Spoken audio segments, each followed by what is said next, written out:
All right, folks, welcome back. I just want to do a real quick follow-up video uh, about the BC trap here that I'm making, and I'm trying to adjust right now.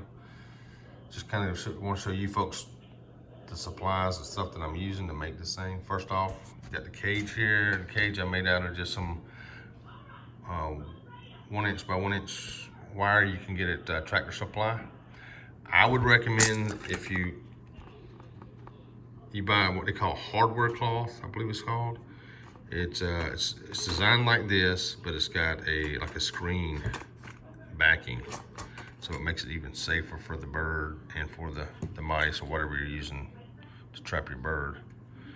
And of course, I got zip ties here. I'm using the zip ties to mount my base to my pipe or to whatever you're using as a support or weight. And of course, I'm using these long ones. Of course, they can be cut down. Now, the way I have built my wire cage is I'm using these crimps here, and I got a crimp tool, and then you just cut out each panel. Cut out each panel here the size you want it, and then you just crimp them all together. And what I did was made one long sheet, and then I folded it over. Folded it 4 sides over, and then I put the 2 sides on, and then I made my door, a little hole in here for the door. You don't have to use these things here. You can actually go and use smaller zip ties, or you could actually use the bigger zip ties too if you wanted to. To me, I think it's just a waste of money, even though these are a lot more strong than these.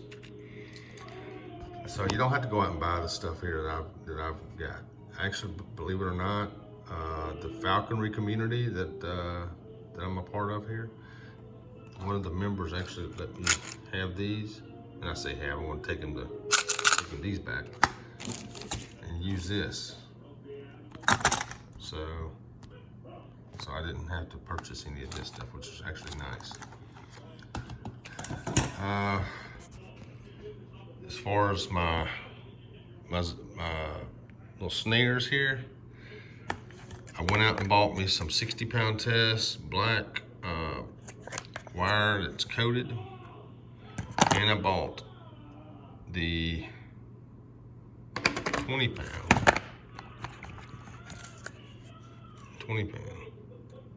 that's coated also, but this is not black.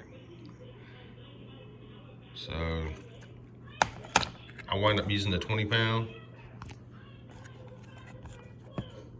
but I have the 60, I guess, in case I need it. Use the these little crimps there. Of course, I got my crimp pliers here, my pliers to crimp with. These cost you about 15 bucks for these things here. And then you want to buy these glass beads here. These, you don't get these in the fishing department. You get these in the Walmart, the crafts department. And you see how big these holes are? That's why you want these beads here over these. I originally bought these, we're gonna use these. And the problem I had was the holes were so tight, I couldn't get the wire to slip easily. You see it's coated, it's got a plastic coating over it. But, of course, I got these here, in case I need them. You make sure you get you some glue sticks. You can get you a cheap glue gun. You can go to a dollar store and get these things here. You can go to a dollar store and get you a cheap glue gun. You just want these things standing up. So right now I'm still adjusting these things here. Trying to adjust them to be, I don't want them too big. Of course, you don't want them too small. This one right here is too small. Right there. I'm trying to adjust them. And actually gonna put a few more out here on this thing. You can never have too many nooses. I mean, the worst case scenario, the bird gets caught by more than one, 2 or 3.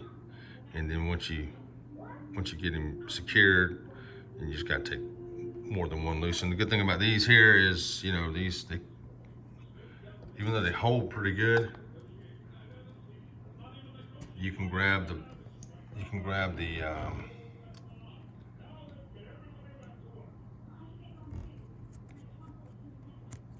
piece here and just pull it loose. If you had two hands, you can just pull it loose. And there you go, folks. All right. So, but you can also use fishing line. I bought fishing line just in case. Now, I'm not speaking from experience. As you guys know, I'm a first-year apprentice this year. But I'm definitely gonna like this setup here better than this. Of course, this is cheaper than this. This is gonna, to me, this is gonna be pretty much more permanent. I mean, one of these may get damaged. Something may happen, it may get damaged, and I may have to replace it. But with fishing line, something like this, I mean, you're gonna have to replace these things out, you know, every year or every other year at least, because they're gonna, you just don't want to take a chance of them breaking, I guess. Again, don't get these beads here. Get the E-beads, E-glass beads here. I think maybe, and I'm guessing, I think these were a couple of dollars here. These were a couple of dollars for a pack. The E-beads were, I think, $3 or $4. So, I mean, just in the liters, and the beads, I probably got $25, $30 in the liter in beads, maybe. And check with your falconry group. You know, you may have people in there that'll loan you some of the stuff to use. Like me, I mean, if you guys are down around me, I'd be glad to give you some of these beads, for example. No need to buy them if somebody can help you, can assist you. But again, folks, make sure you get with your sponsor and see how they want you to do it. Some of them may be totally against this type of stuff here. They may want you to use these this fishing line, and some of these sponsors might not even like this type of trap either. So just get with your sponsors. I just wanted to do a backup video here showing you folks what the actual materials were that I used. And I bought this stuff here.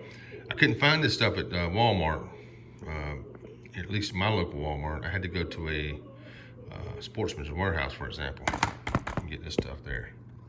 So check around your Sportsman's Warehouse, Academy Sports, Dick's, stuff like that. And if you're looking for this kind of stuff, they may have them. All right, folks, smash that like button, subscribe to the channel, and give me some feedback. Thank you.